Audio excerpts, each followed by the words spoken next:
Good afternoon, everybody, and welcome to our presentation for our winter OLLI courses.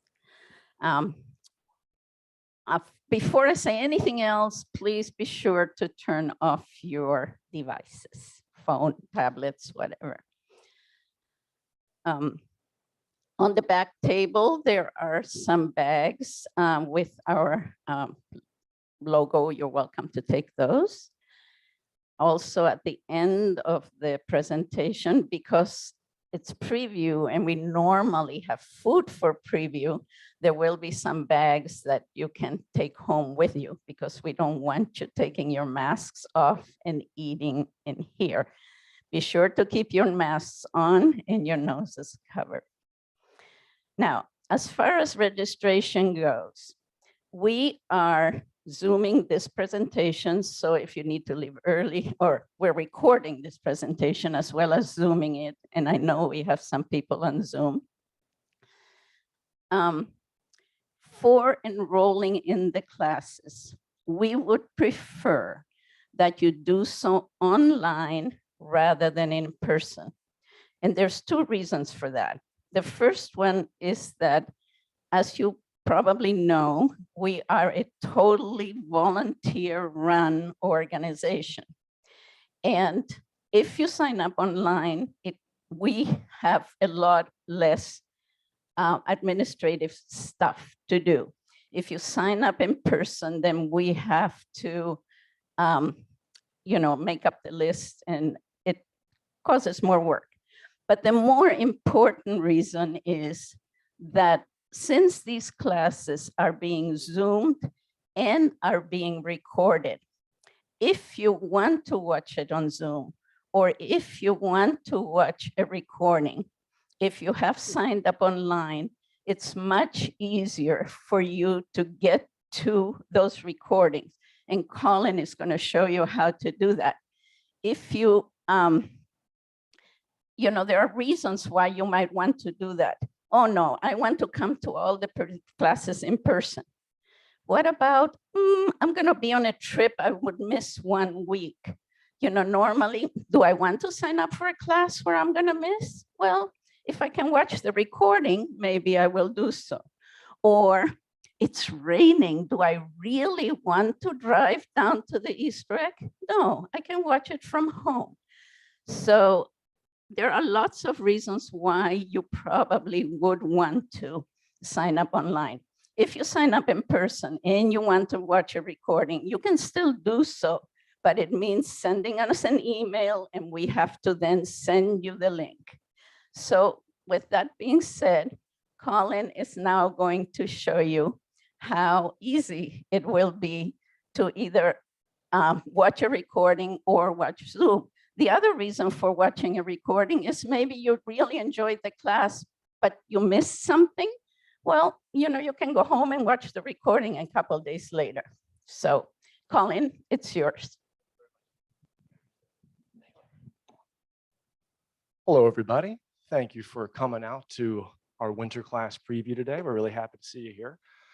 So what I'm going to go ahead and show you is a demonstration of purchasing a class online. So you can see it happening step by step. And if you have any questions, please feel free to raise your hand and I'd be happy to answer them afterwards.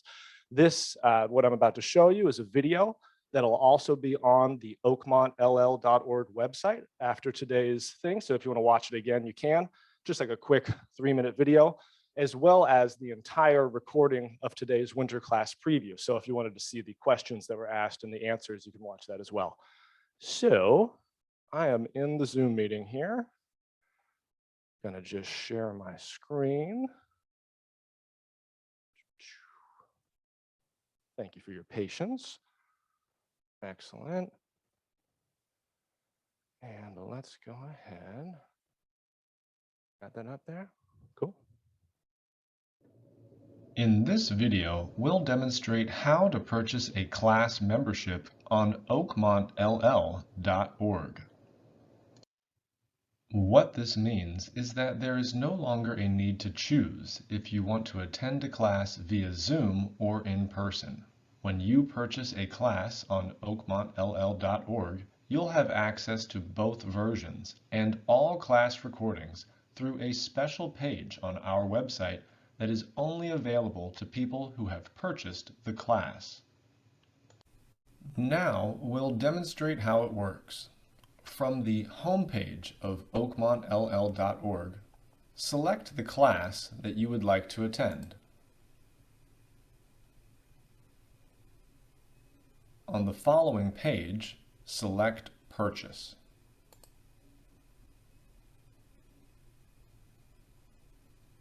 On the checkout page, you can log in to your oakmontll.org account if one has already been created. But for most folks watching this video for the first time, you will not yet have an account on our website, and you will be able to create one further down the checkout page. At the end of the checkout page form, you will be asked for your email address, a username, and password to create your oakmontll.org account. You can use your email address as your username to keep it simple. Once you have completed the checkout page, then click Proceed to PayPal.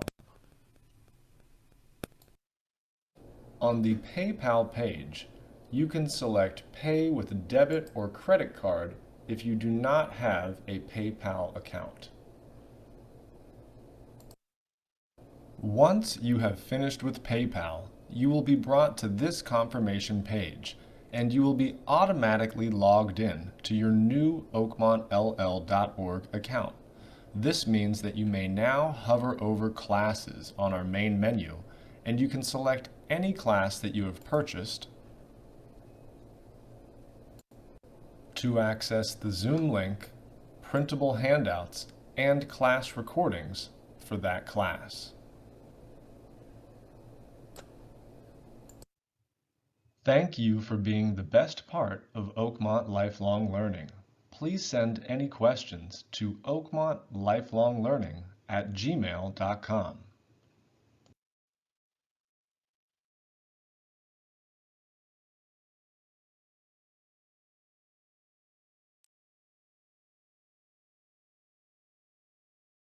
That's the video. I don't know, do questions or anything like that?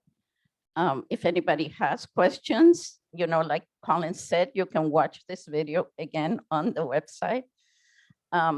It's not a complicated process. That being said, I would like now to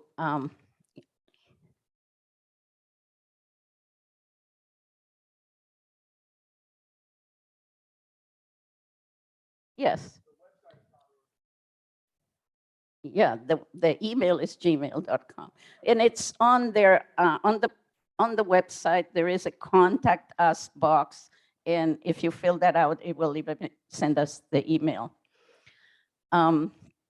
Okay, so now it's my pleasure to introduce Doug Garrison, the chair of our curriculum committee, who is going to introduce our instructors. Thank you, Evelyn. Oop. Hello, everyone. How are you? Glad to see you. We're really pleased that you're with us today.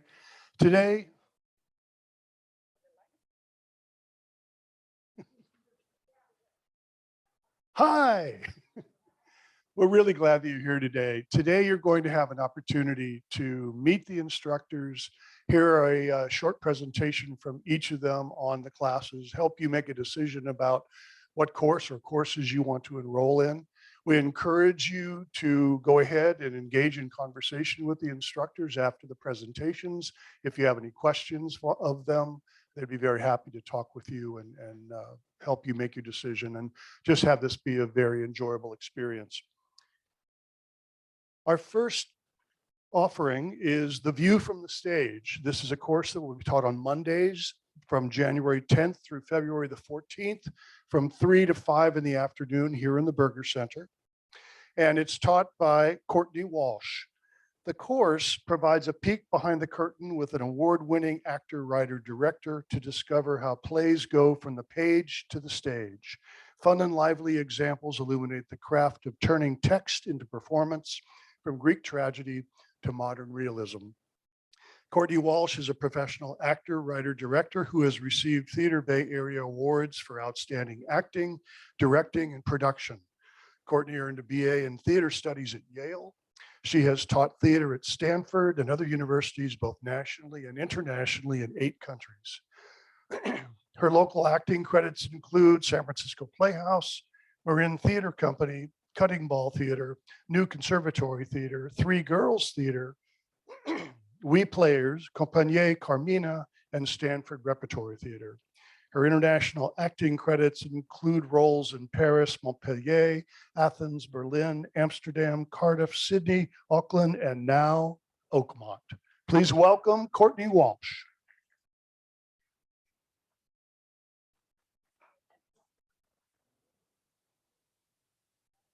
See, I'm going to share the screen so you can see my presentation.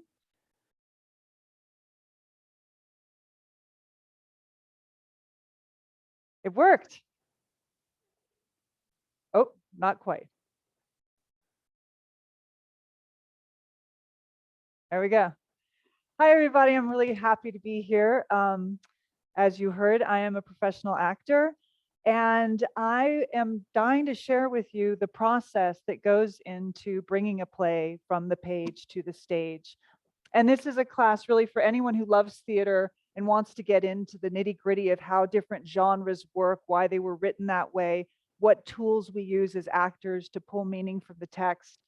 And also for anyone who does not love theater and just doesn't get it and is wanting to know what they're supposed to be appreciating.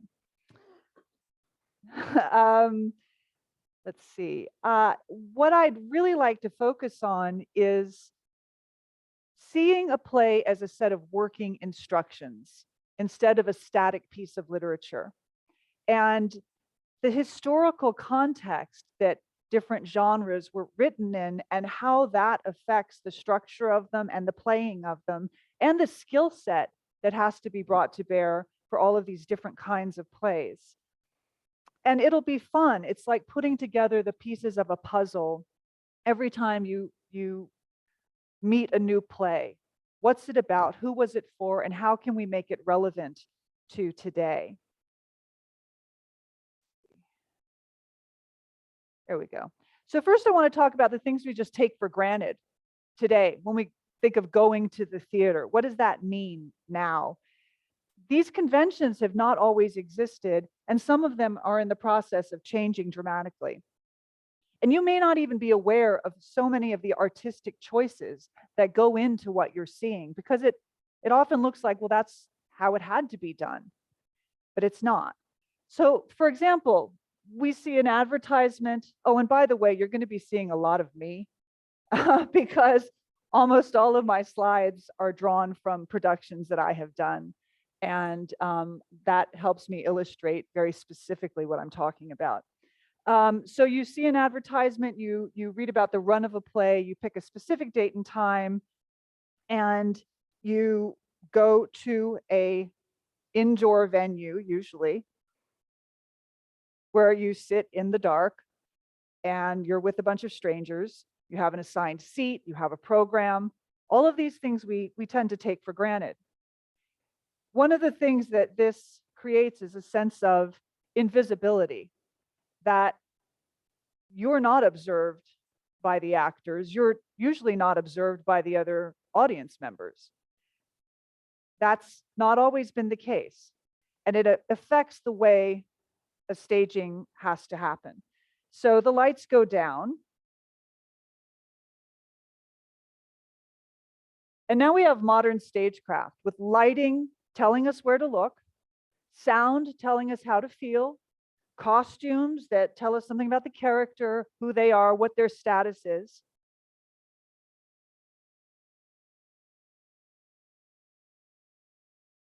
And you have a sense of who these people are by the way they behave. So you're observing, especially in today's audiences who are accustomed to the close-up, we're observing very carefully facial expression. We're observing behavior, how people interact with props, how they sip their tea, how they smoke a cigarette, what kinds of gestures they make, how they talk to other people. Who has the status position on stage? You may not even realize it, but you're seeing all of that. We have props, we have furniture, we have plot twists that you're trying to figure out, and then you clap and you leave the theater, and you probably have never had a direct interaction with the other actors on the stage or the audience members. So here's some things we're going to explore about how that is a situation that has evolved. It hasn't always been that way, and it is changing. For example, Greek tragedy is our first section. And one of the amazing things about Greek tragedy, this is actual theater I was at Epidaurus, is that they were meant to be performed only once. So no long runs with advertising and you pick a date and all that. They were performed once. They were outdoors, clearly, in broad daylight. So this sense of anonymity that we have when we go to the theater and we want to just be kind of spying on what's happening on stage, and we're wondering if it's realistic enough, didn't exist for them. It was a civic act. You saw the other people who were there, and the actors made no pretense of not having an audience present.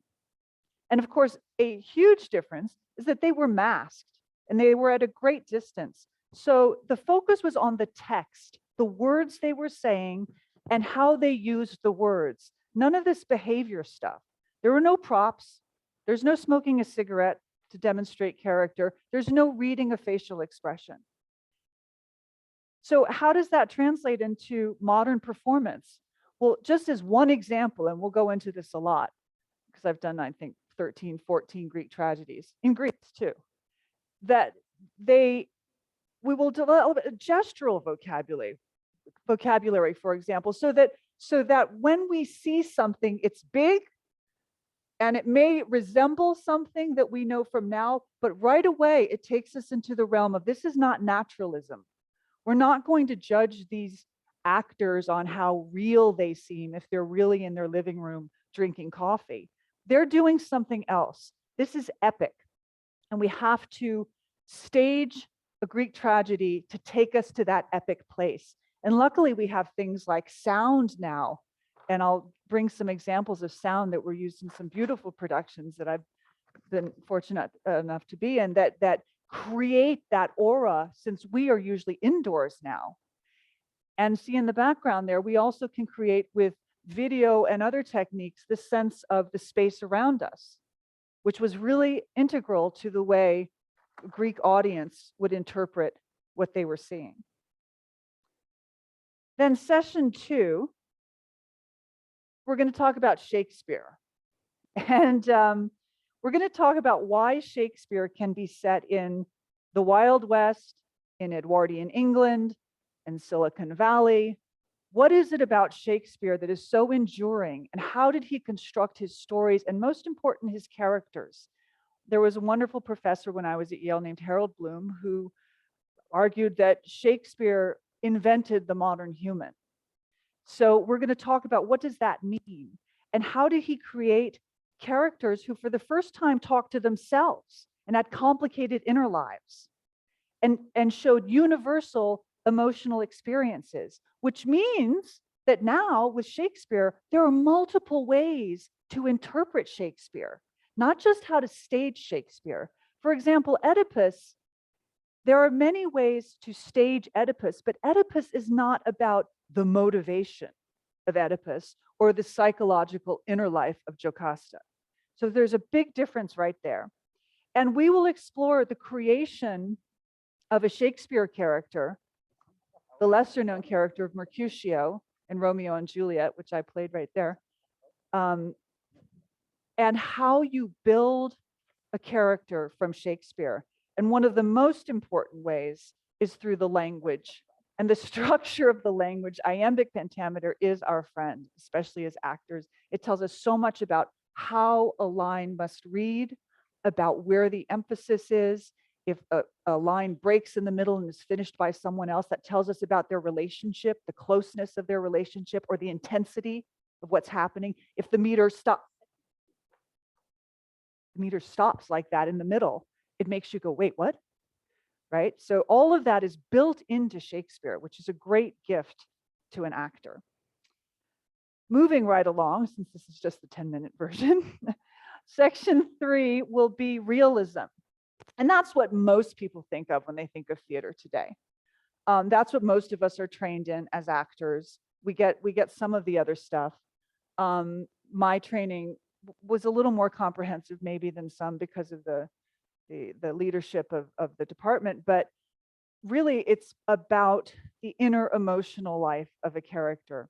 And what really changed when we get realism is electricity and who was going to the theater. So all of a sudden you go from Shakespeare, where it's still exposed to the elements, even though you're not looking around and seeing the mountains around Athens, but all of a sudden we can control everything that you experience in the theater. We put you in the dark. We show you where to look. The lights will tell you we have a pin spot here. That's where you're looking. We can control the sound, and we can control all of the elements in a way we never could before, which means we can get very intimate with the actors on stage. And so playwrights started writing things that were set in realistic, naturalistic environments like a living room or a kitchen. Miss Julie takes place in a kitchen, the entire play. And all of a sudden, things like smoking, things like how you drink your tea, a facial expression matters so much more. And of course, now we live on Netflix and Amazon Prime, so we're accustomed to observing these things much more closely. But this is the first time in theater that people really could do this. And the language became much more realistic because of that. So all of a sudden, we're about the interior psychological landscape of a character, and actors love using the props, and we love that we have all the costume elements that can give you a lot of clues for us about what we're doing and who we are. Of course, there's a backlash. So now we get Beckett and Ionesco and non-realism. And it was important to those playwrights that their plays not be in a realistic environment, but because they had all the tricks of electricity and everything, they could still control it. So they could create something like this, a woman who's in a mound up to her neck. And they created characters that did not speak in naturalistic language. In fact, it's nonsense sometimes. So other things matter in these plays, and we'll talk about that. However, I would argue, having played this woman, Winnie, in Happy Days, Beckett's play, that there is a realism to what Beckett did here, because he's writing about aging, really. And what could be more real about experiencing aging than losing your physical body, being stuck there with memories, a few favorite objects, and your daily rituals, and the struggle to communicate with the people you love and not feeling understood, and trying to know who you are in those circumstances. So we'll talk about that as well. And also why performing plays like this, well, luckily in the first act, she's up to her waist, so you do get to use your arms. but why this requires a whole other level of discipline and precision from an actor. Okay, session 5 is about modern trends. So all of a sudden, we have the opportunity to be indoors, but sometimes companies are taking plays outdoors. So is this a play? This was a production of Romeo and Juliet. And it's a completely different experience when the action is happening behind you, outside there, you can hear it. It's around the corner. You get to decide where you're looking, and you get to become part of the experience. So when you are dancing with a character at the Capulet Ball, are you part of the play? Are you still the audience? What does it mean for an actor to have to play on that many levels, being always observed, never being on stage or off stage, because the whole experience is the play? That's one of the things we'll talk about. And then finally, in session 6, I'll go into some of the tricks of the trade. People always ask, how do you memorize all those lines? I'll tell you. And how do you cry on cue 8 shows a week? How do you put out a fire on stage, which I have done? It was an accident. And how do actors train? What goes into building an actor so that you have the skill set to do all these different kinds of genres and pull on all those different skills specific to the play you're doing? One wonderful writer named John Harrop said, the most important thing is knowing what kind of play you're in. And that's the most important thing for a director to establish from the beginning. And we'll talk about building a character from audition, when you first have the most minor glimpse of who this person might be, all the way to performance. And how design, all of these elements of sound and light and costume, change and hone the experience for the actor and what the actor is trying to communicate to the audience. So that is a very brief version of a lot of fun stuff that we're going to do. And we'll have lots of photos and anecdotes and hopefully some insights. And at the end, I would love for us to be able to attend a theater production together, or at the very least, watch the same thing on Zoom or Amazon Prime and have a group discussion incorporating all of these ideas that we've been talking about together at the end. So I look forward to taking this journey with you and showing you my view, the one from the stage. Thanks.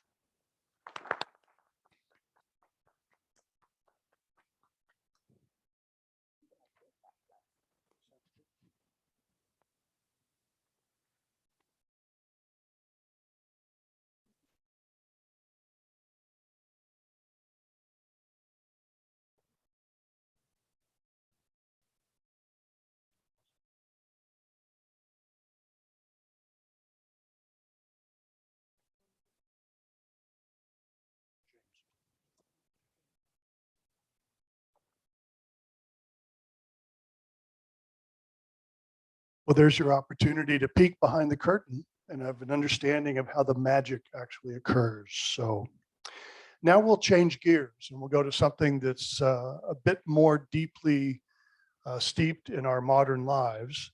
The course title, Science, Politics, and Society. The instructor, James Pedrift. This will be taught on Wednesdays, beginning January the 12th, extending through February the 16th, again, 3 to 5 in the afternoon here in the Burger Center. It's a 6-week session. And a brief comment about the class. As science grows and impacts daily life, resistance is generated and expressed in the political arena. Don't we all know that? That process will be studied in detail, beginning with World War II, examining the environmental movement, technology, religion, climate change, and anti-science backlash, and more.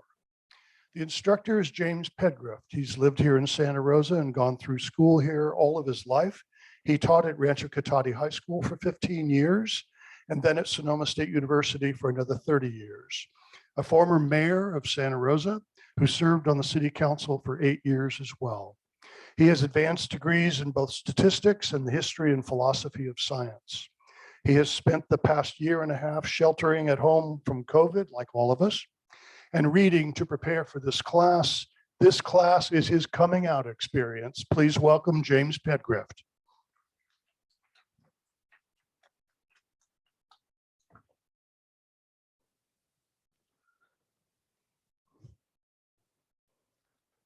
Well, thank you for this opportunity here. I think I'm going to sign up for Courtney's class. That sounded fascinating. Yes, my class is, I guess if I had to pinpoint it, it's a history class. We'll be starting with the Second World War coming forward, but it's a history class with a purpose, trying to get our head around, get some understanding into the current dysfunction that I could say sort of characterizes our contemporary political life. I refer to it politely as a shit show. And my wife said, well, those good people out at Oakmont, they have, refined sensibilities. You have to, clean up your act a little bit. Tell them that we've gone off the rails. It's a shit show. There's no doubt about it. So as they say, we'll start with the Second World War. We'll trace one week, we look at the environment, and the next at the anti-science and what have you. I've been working on this, for about a year and a half. I think in 2020, at the beginning of the year, my family had 3 trips planned overseas. We were going to go to Mexico. We're going to go on a cruise in the Caribbean, and we had a walking tour through the Cotswolds in England, all of which got canceled coming around March, I guess, of 2020.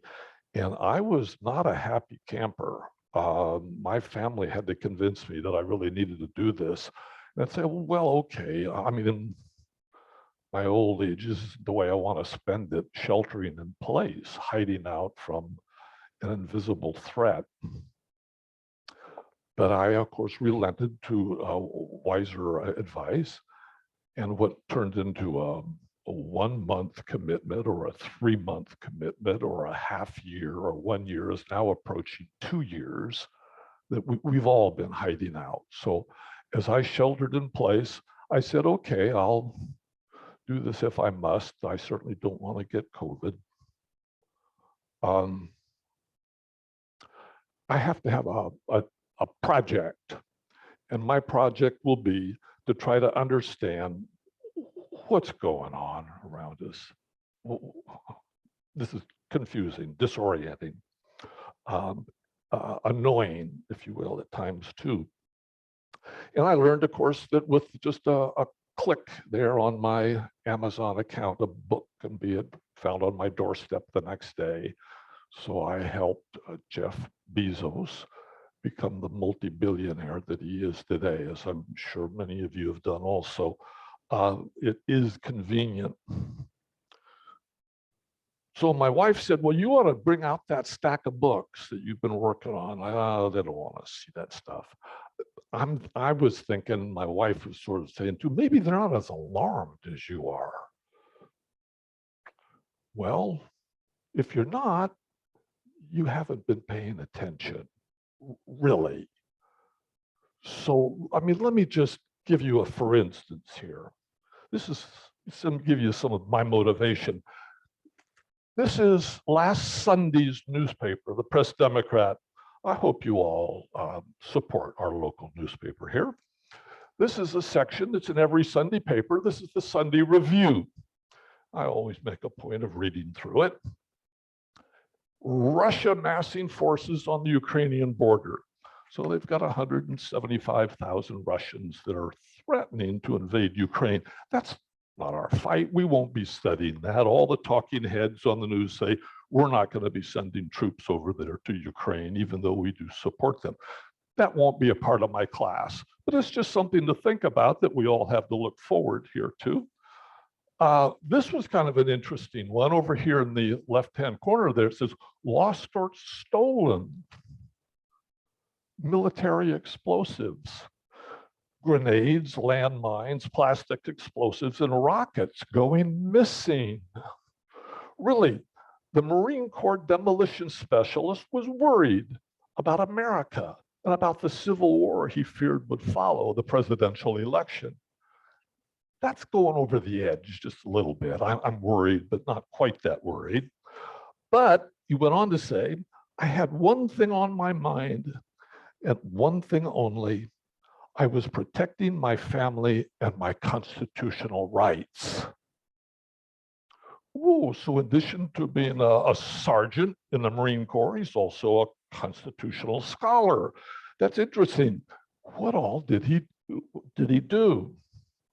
Well, it says here the crime might have gone undetected, but authorities caught a lucky break. Oh, what could that be? In another case, explosives ended up in the hands of some high school kids. Well, what could go wrong with that? Geez, I mean, what are we talking about here?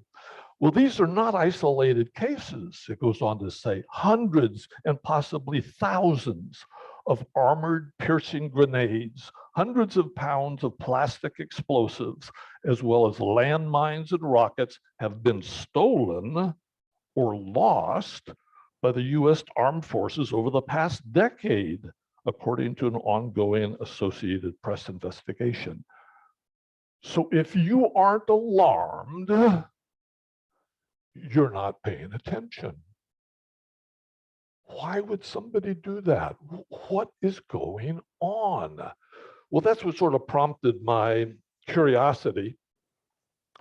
Another item here, voting rights take shapes. Here it says, the Republican drive, motivated in part by widespread denial of former President Donald Trump's defeat last year, includes both voting restrictions and measures that could sow public confusion or undermine confidence in fair elections. Getting a little more worried? So that's only on the front page. So I'm boldly going into here the Sunday Review. I always stop at the Life Tributes to see if my picture is in there. That not being the case, I boldly move on. So let's see, on the main page here, generation shaped by Pearl Harbor. I'm assuming that's most of us here. I was born 2 months after Pearl Harbor. So that's about us. Oh, the January insurrection set the stage for worse. Really? In the months since the attack, the movement that spawned this uprising, sometimes called election denialism, has turned out to be larger and more durable and a bit as worrisome as the violence on that chaotic day. Oh, so maybe we can't just put that day behind us. What's going on? These crazies. So I'm thinking to myself, oh, here, school shootings can't be the price of freedom in the US. Oh, well, Eugene Robinson, you know he's a liberal. He goes to say here, to the 4 families suffering unimaginable grief, to the hundreds of other students who are traumatized for life, to a community that will never be the same, we say, tough. We say, unlucky you. We say, too bad for your loss, but that's the price of freedom. Is it really? Is that acceptable? How did we get there? What's going on? So I'm thinking to myself, oh, Jim, you're turning into an old curmudgeon. You're perhaps an alarmist. You ought to quit reading all those books that you've been reading for the last year and a half, trying to figure it all out. Kick back. But on the last page here, just in case you didn't miss this, it says, in Greece, the pontiff warns the world of a populist threat. Oh, the Pope. Well, I'm not Catholic, but I certainly respect Pope Francis. He's a smart guy. I know he means well. I'm interested in what he has to say. So I read on. Authoritarianism casting shadow over the free world, says the Pope. Oh, yeah. Maybe the Pope and I got something in common. He said only robust multilateralism can address the pressing issues of the day, from protecting the environment and fighting the pandemic and poverty. Okay, hey, the Pope and I are, yeah, there's a meeting of the minds going on here. Politics need this in order to put common needs ahead of private interests, Francis said. We cannot avoid noting with concern how today, and not only in Europe, we see witnessing a retreat from democracy. I'm not an alarmist. The Pope and I are, hey, yeah, yes, that's encouraging for me. this year and I mean, he gets it straight, but I got to study. So I've been working these books for a year and a half, but it's paying off. Maybe I'm getting something figured out over here. Outside the bloc of Europe, he's referring to, populist leaders in Brazil and the administration of former US President Donald Trump pressed nationalistic policies on the environment that contrasted sharply with Francis's call to care for our common home, which we usually refer to as the earth. That dream of our being one is at risk amid the economic upheaval and the other disruptions of the pandemic that can breed nationalistic sentiments and make authoritarianism seem compelling and populism's easy answer appear attractive, Francis said. So I'm thinking, yep, I think I'm on the right track here. I'm doing what I got to do. And me and the Pope, we're together on this. Now, there's two essential differences, of course, which I need to point out to you between me and the Pope. I'm not Catholic, but I don't think he cares. The other difference is one of scale. The Pope has 1.2 billion people spread around the world who are interested in what he has to say. I'm trying to get 50 to 100 Oakmonters to be interested in what I have to say. So I have the feeling like I've kind of shocked you all here. That was kind of my intent. I'm serious. I joke around a lot, but underneath there's something deadly serious that's going on in this country that you should all be alarmed about, and that I've been sort of trying to get my hands around, getting my mind around it, and I can't completely, because part of it is crazy in some sense. You may never understand it. Other aspects of it, we can sort of get a stronger feeling for it. When we're all done, I plan to learn from you as much as you learn from me. We won't have any final answers, but hopefully we'll have a clear understanding of what's going on. Thank you.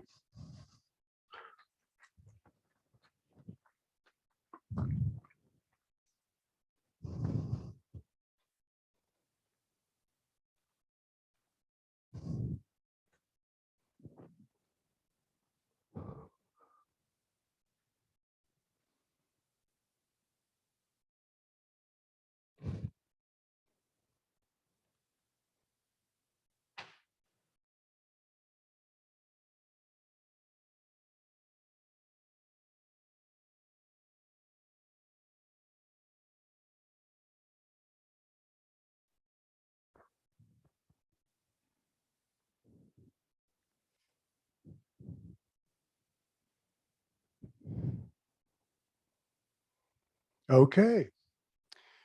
After a little computer switching, thank you, Jane. We're ready to make a shift on to our third offering of the day.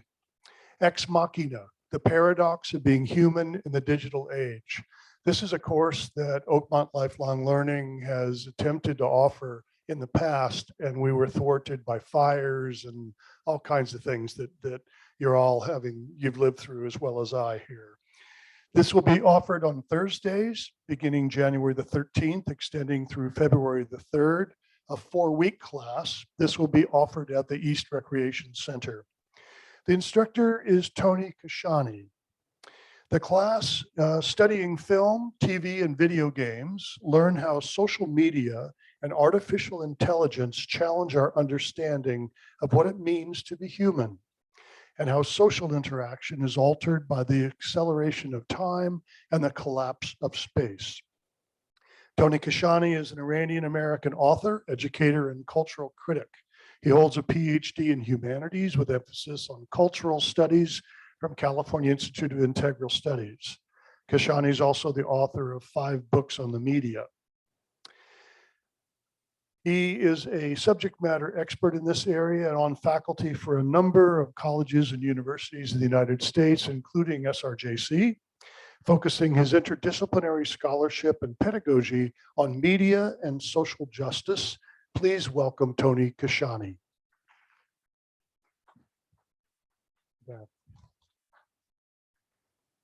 Howdy. How's everyone? Good. That was enthusiastic. It's nice. I trust the sound is okay. I'm not too loud because I have a tendency to get loud and hyper and so on. Okay. What's this course about? If I can change the slides, then we can. Spacebar.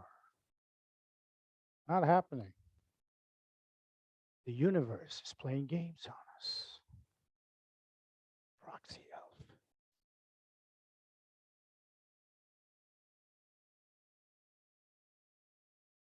Oh, there we go.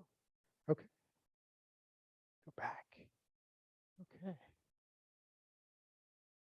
It works. Don't tell anyone. Okay. So the info on the class, you already have that information, East Rec Room, etc., etc. Now, if you're wondering, if you're curious about the title of the course, this business of Ex Machina, where's that from? I have a slide for that. Deus Ex Machina, which I think Courtney will relate to this. It's a term that comes from the tradition of Greek theater. In the Greek theater tradition, right, in grand plays that they had, whether it was, outdoors or indoors, what have you, oftentimes, they would have this complicated plot, and then there was insoluble situations at the end of the play. And the Greeks had figured out how to use rationality for irrational situations and turn it into an irrational solution.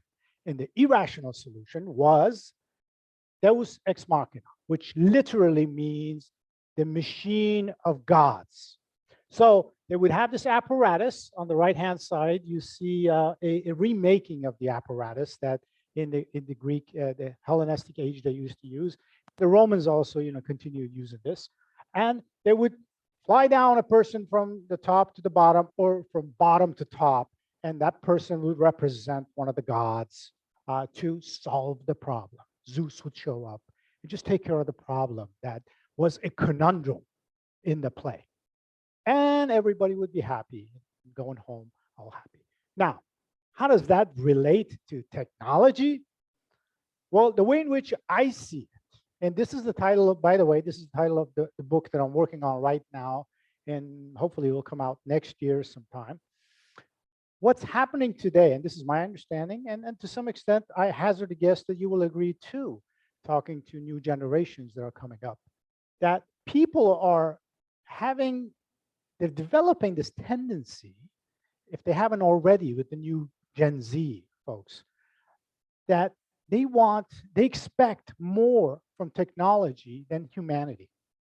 In other words, you got a problem, there'll be an app for it. Got a problem, we'll have a technologist to arrive and take care of the problem for you. Now, if the problem is ethical, we'll have an ethics app for it and that sort of thing. So that's really the premise of the course as well. The extent to which we will investigate the conditions in which we find ourselves today, with technology being involved at every facet of our lives. How the new technologies, I'm talking about high technology, all this stuff that we are using, and it's wonderful stuff that we're using today in order for us to get together, have this presentation, and have folks around the world, if that's the case, to be able to have access to this. And isn't that wonderful? But there's the good, the bad, and the ugly, and that's what this course is going to be about. We're going to talk about the good and how we can utilize the good for our lives and the lives of our future children and the future of humanity.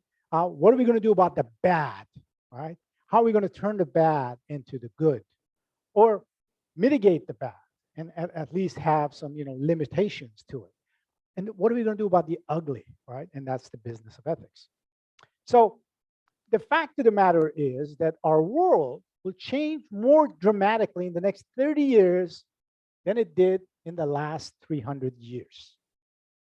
Now, this is, it may sound grandiose, and in some ways it is, but it's based on the research and the data and the changes that we can literally see in front of our eyes. I mean, take, for instance, my iPhone here, right? This is a more powerful computer right in here than all of NASA's computers put together.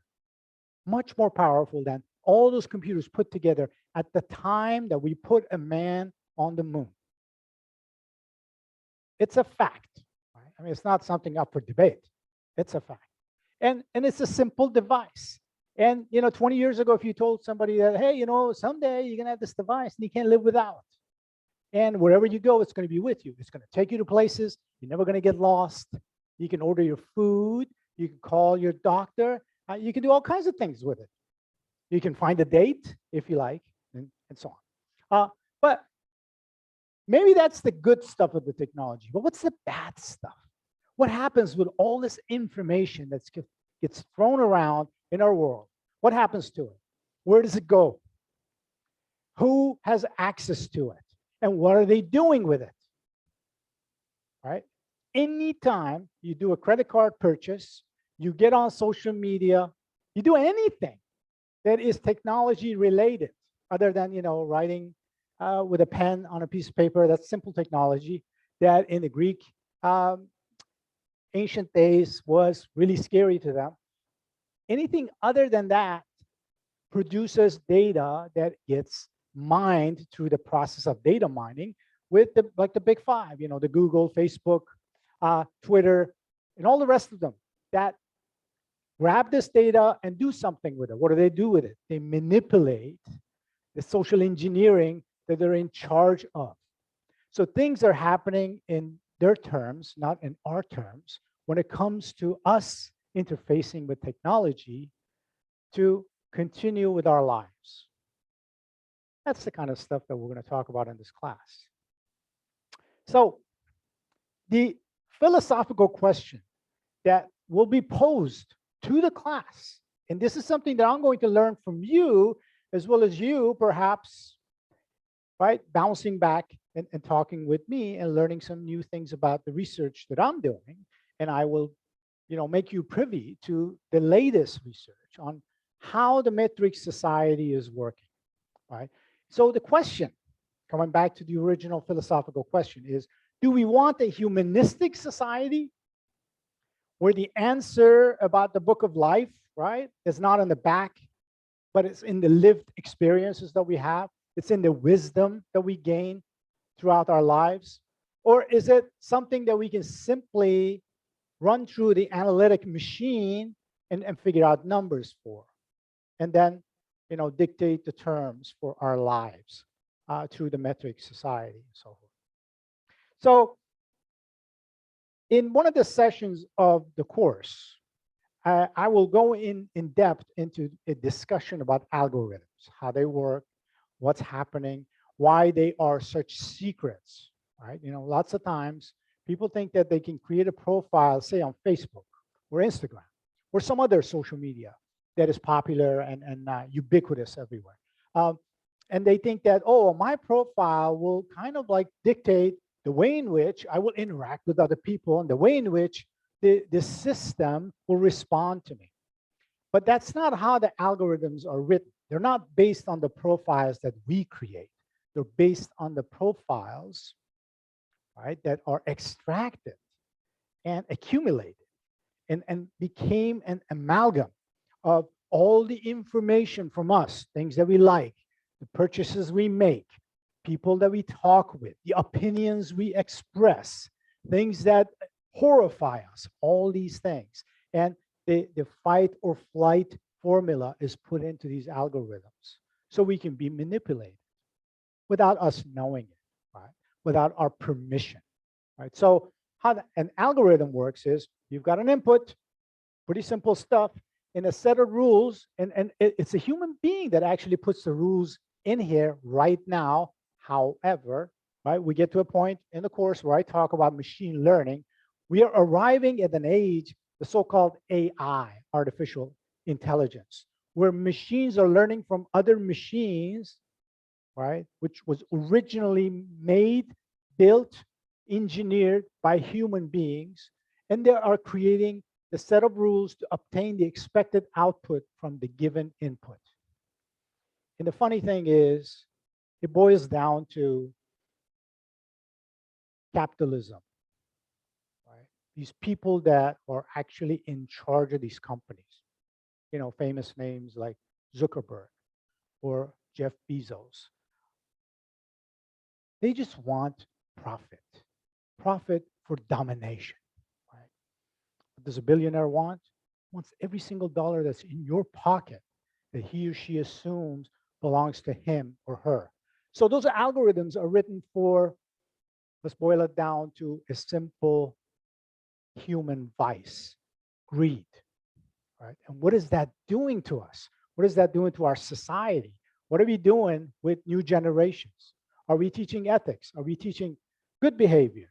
This is the right thing to do. That is the wrong thing to do. This is how you treat people. Or is it all about what's in it for me? So facts and values, that's the business of ethics. So we're going to talk about that stuff, right?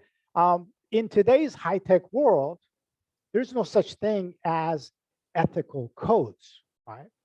The people that are involved in writing the algorithms, putting them in place, and creating the machines that create these networks that learn from one another, they are trained to focus on the code, not so much on human beings, right? So they don't even think about ethics.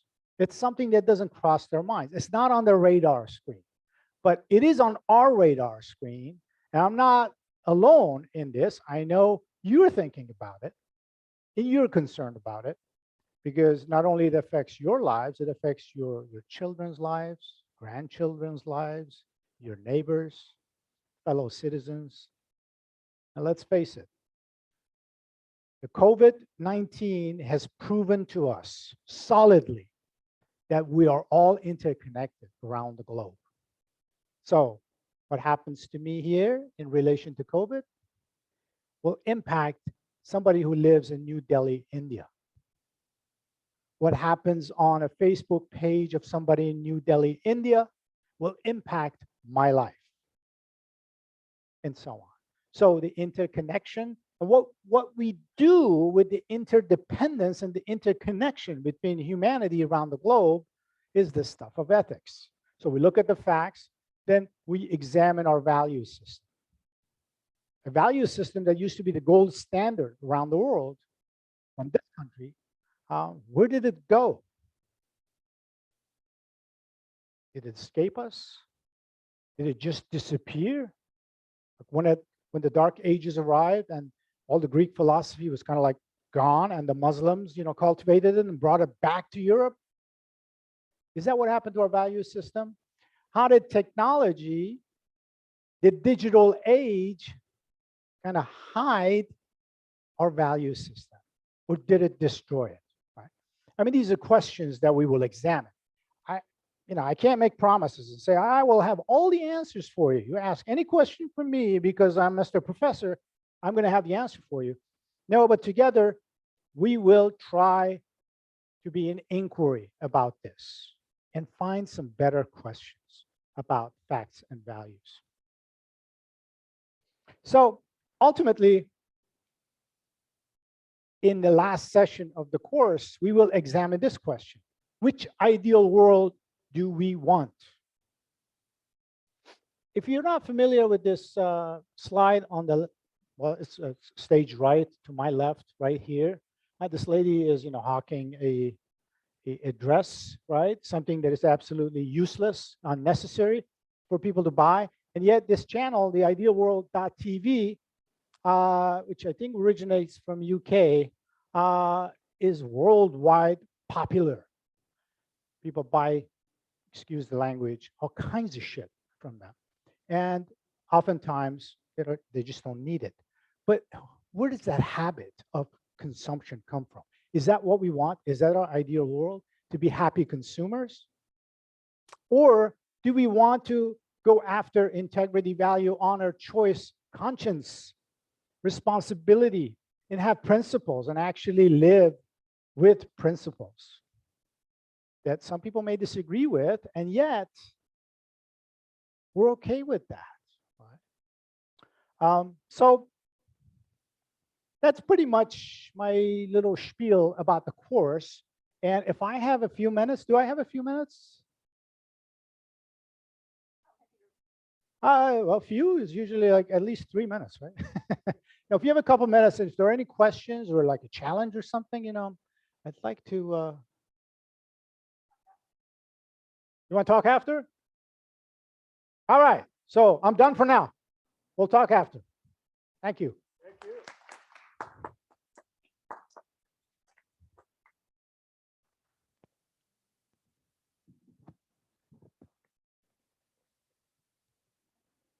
Okay.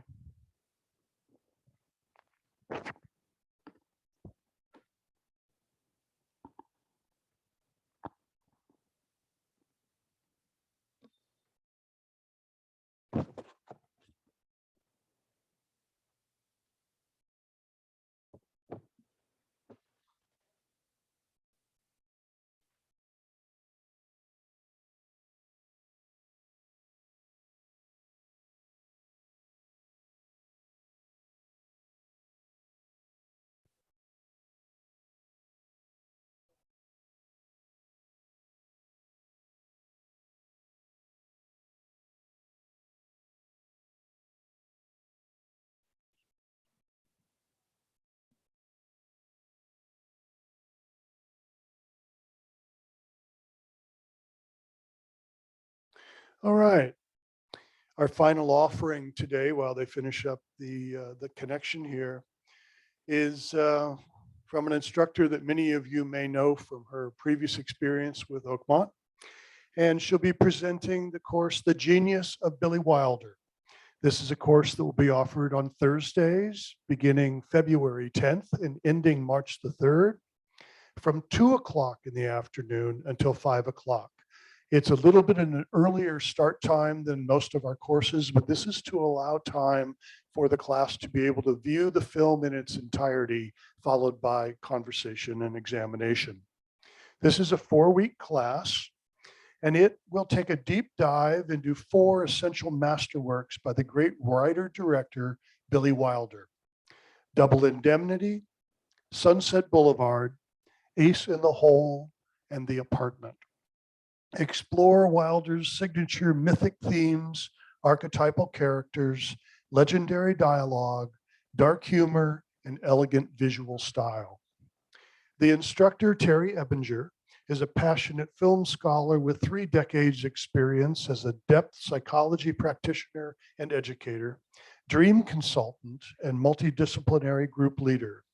Terry's classes synthesize myth, archetypal psychology, film art, cultural history, and the language of symbols.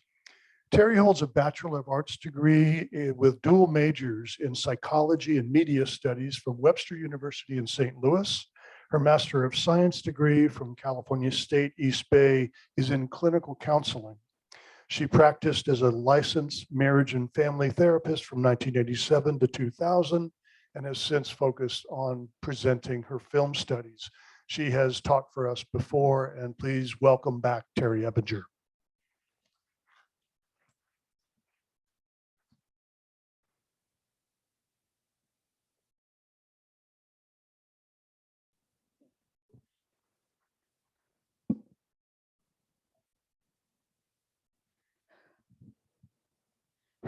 Just a reminder, we're having the raffle for 3 classes after Terry's presentation.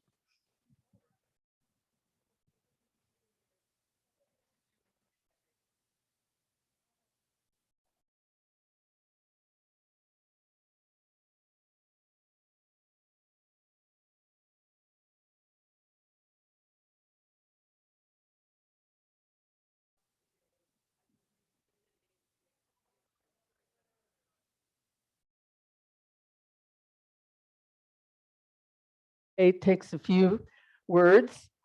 So preparing to present this today and to talk about Billy Wilder, I was reviewing some, this seems really loud. Is it loud? It's too loud and it's echoey. So we'll wait for that to tune down.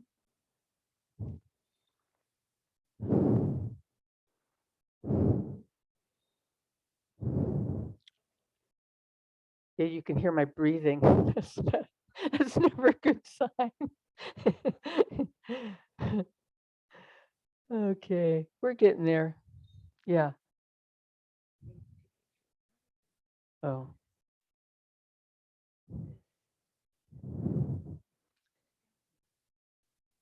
Oh, you need to just scoot it up like here, right? Now I'm in a screen share. Okay. But now we've lost my keynote, so I have to pull that back up. Let me get my glasses so I don't pull up the wrong thing. Okay. Oops. There it is. Okay, it's opening.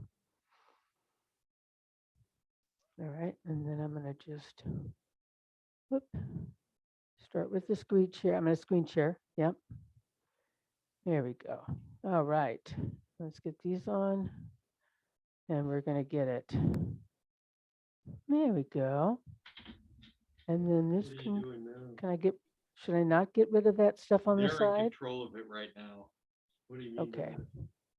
Okay. The people who are presenting it are making this There appear, we not go. me. That's gonna come up. But it should be, Okay. Yay. All right. we should be able to Okay. hear it, so I don't know what that's all about. because that Now was we're working hearing just a little somebody bit. Yeah, else. How it got shut off? That's a great Oh, question. I don't boy. know. Okay. That little Well, device I'm thing, thrilled to be all here. years, I they're love on teaching that. Billy Wilder. It's just been a delight to No, begin that's to not the think about problem. him again and put my focus on his work because he's delightful. Started as an immigrant to America from Hitler's Europe. Are you hearing like somebody else talking? Not now. Okay. Working just fine, just a little bit ago. Yeah, there is. We're still hearing somebody else's voice, a male voice. Maybe it's the last guy's. It's somebody else. Oh, there. All right. What did you do? Okay. Well, you had it. Somebody's laughing at us. Yeah.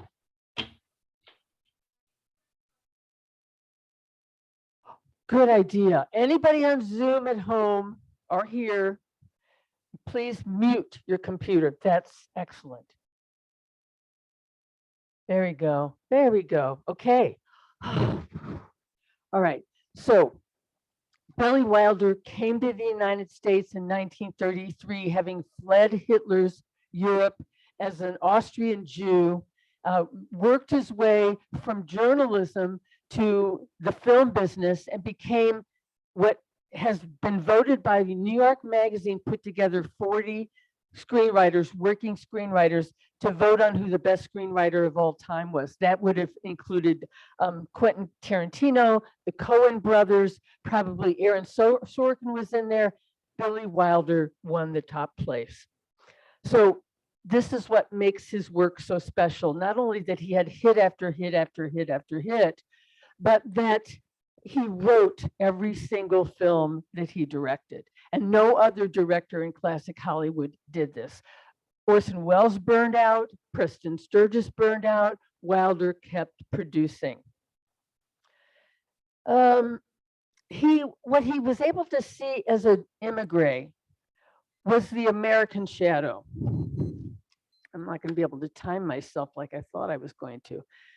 So somebody put a hand up when I'm at 9 minutes, if you would, or 8. So what he was able to really see is the dark side of America, and satire was always essential to his work.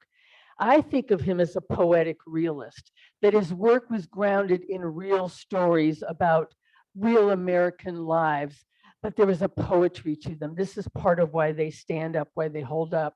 One of the things I've learned from teaching film for many years now, and having specialized in the mythic journey when I was a psychotherapist, and working with people's dreams, is I now see in watching so many films and teaching them that all great films are mythic in nature. That's why they hold up. That's why they're timeless. That's why we can look at Billy Wilder's films now and they are not out of date. We see archetypal peoples in his films. We see archetypal themes that are quintessential. They're timeless.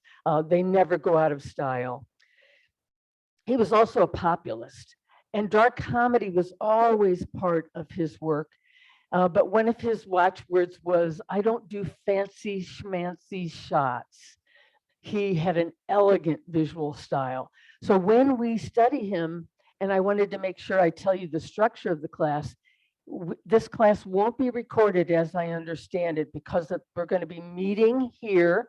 We're going to be having an introductory lecture, watching the film in full together, and then having a lively discussion. And that discussion will be fresh with whatever people have experienced watching the film together. So I hope that everyone will come for that. So this idea that all films that are great are mythic, that's why they hold up.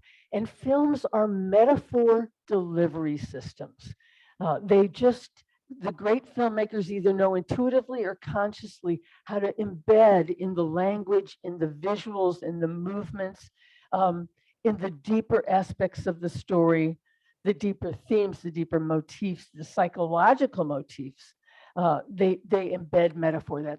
And we actually are hardwired to be able to respond to symbol and metaphor. So part of what I'm going to do is teach us in that lecture how to watch these films in a deeper way, how to well, I think we all know, if you love Billy Wilder and you're familiar with his films, the opening scenes, he's got some of the greatest opening scenes in cinema history, legendary opening scenes and legendary closing lines.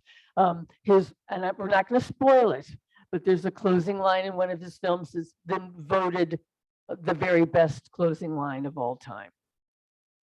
So we'll get to that when we get to the films. His versatility goes across genre. 3 of the films we're going to see are really known as films noir. So we're going to be able to see, how does it look when it's popular, when it's full of humor, when it's beautiful to look at, but it's got these deeper themes of film noir. And his characters are indelible. One of his watchwords was, don't bore. So we're going to be watching Double Indemnity, which is a very, very important transitional film in the movement called film noir. And we're going to learn more about why that is, and what came before and what comes after. It's a bridge between, and many people think of it as the very most important film noir. Sunset Boulevard. I mean, are you kidding me? Sunset Boulevard. One of the things, somebody that made a presentation earlier talked about greed. Greed is going to be an essential element in all of Wilder's films. Again, he came to America, he came to Hollywood, he loved Hollywood, he loved America. He maintained his Austrian accent to the bitter end. So he always worked with a co-writer so that he could get the words right. But he also had that kind of cynical, satirical eye to see our darker side, to see the side that we don't want to show or we don't want to admit to. He also said a director must be a policeman, a midwife, a psychoanalyst, a sycophant, and a bastard. This guy was just a quip machine. Listening to him talk is just joyous because he's just a great storyteller. He's full of wonderful energy, and he lived to be 95. Movies should be like amusement parks, he said. People should go to them to have fun. I just made pictures that I would have liked to see myself. If you're going to tell people the truth, because he was a realist, be funny or they'll kill you. So the way he manages tone, the structure of his screenplays, we're going to get really interested in how do you write a masterful screenplay? And what about the structure that was very classic, but had these incredible beginnings and ends, and he knew where to put the middle, and he hired the right people. I believe to this day, more of his actors went on to be nominated for Academy Awards than any other director in film history. Now, Ace in the Hole is the one that I think, have any of you seen Ace in the Hole?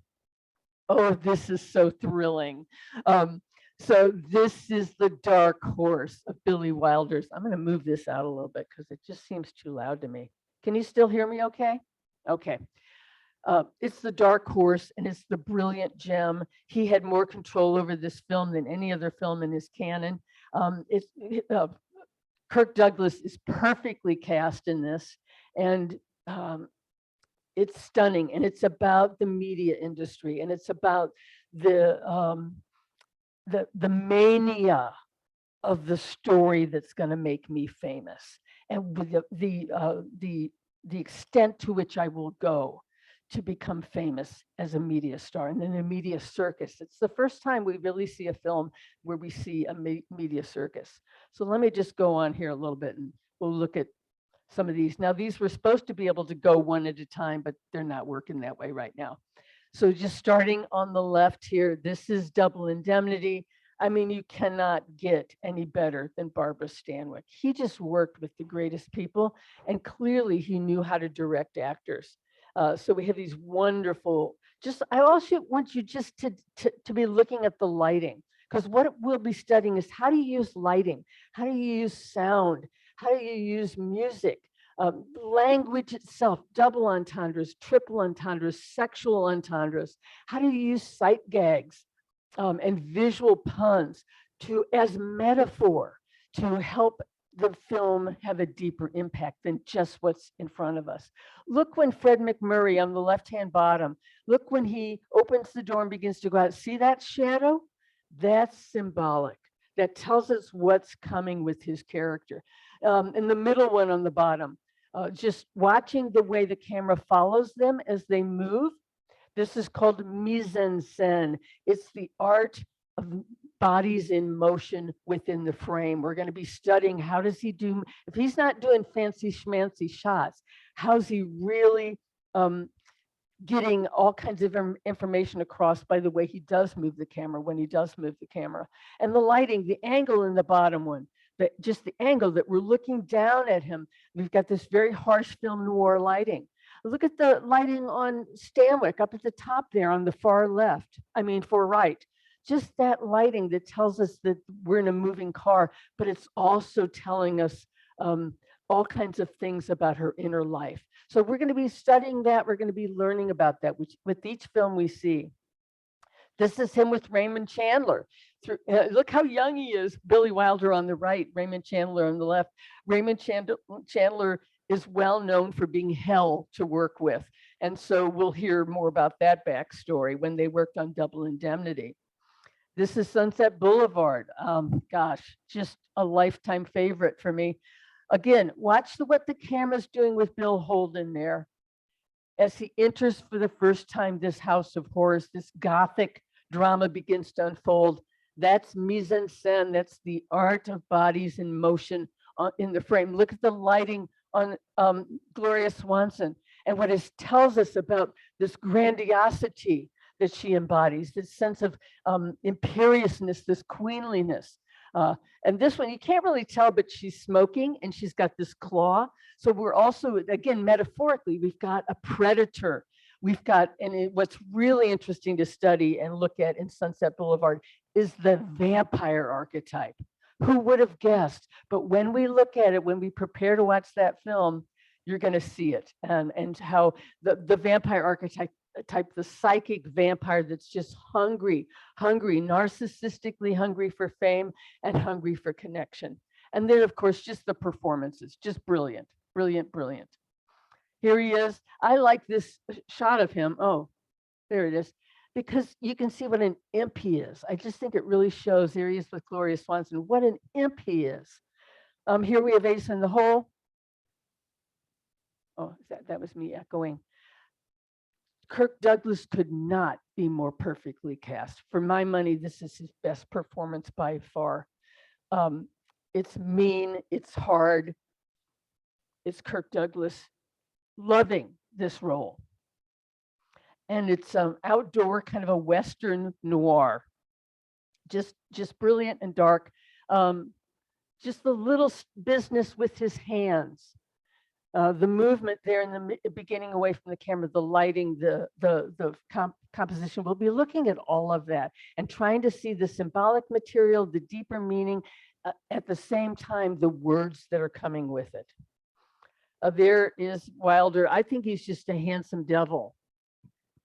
Look at him on the set there out in, I think they were in New Mexico, the apartment. I mean, and this makes a turn. The first three films have a very film noir quality, a very dark tone to them, mixed with comedy, always dark comedy, always satire. Oh, it's going out of focus. That's interesting.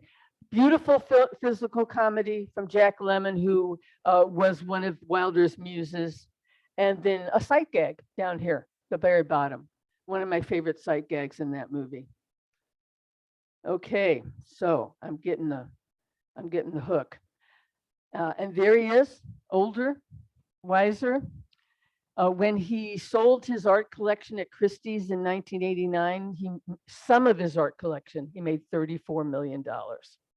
He was quite a man. So I look forward to spending time with you, talking about the movie, having a discussion after, getting to watch these films on a great big screen on Blu-ray discs. And I hope you'll show up. It's going to be fun. And you'll get to see these films in a way you never thought of them before. So I hope to see you then. That's February 10th.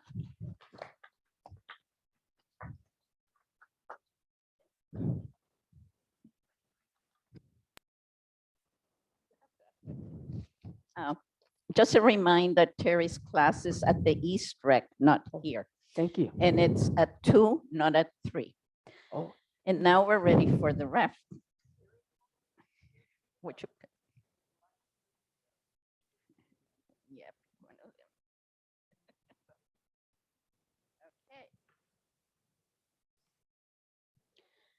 Well, they're all 680, so I'm going to read the last 4 digits. 9542.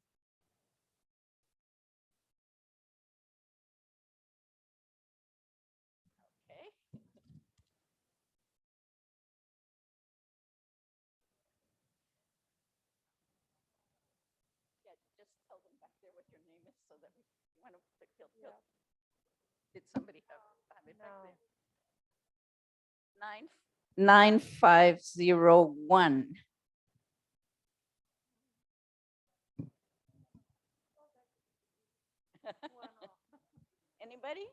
Anybody have it? I know some people walked out. 9501. Okay, we'll pick another one. Carol, you want to pick? Yeah, not yours. Oh, 01 is back there.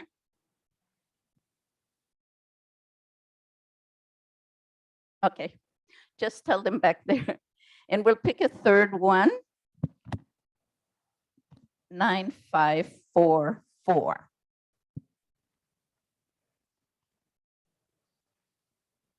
Nine, 5, 4, 4. Nobody? Hans, you want to pick it? We'll pick it. Pick a winner, Jim. No, that one was mine that I threw it. Yeah, that was mine. I mean, the one that was holding, not.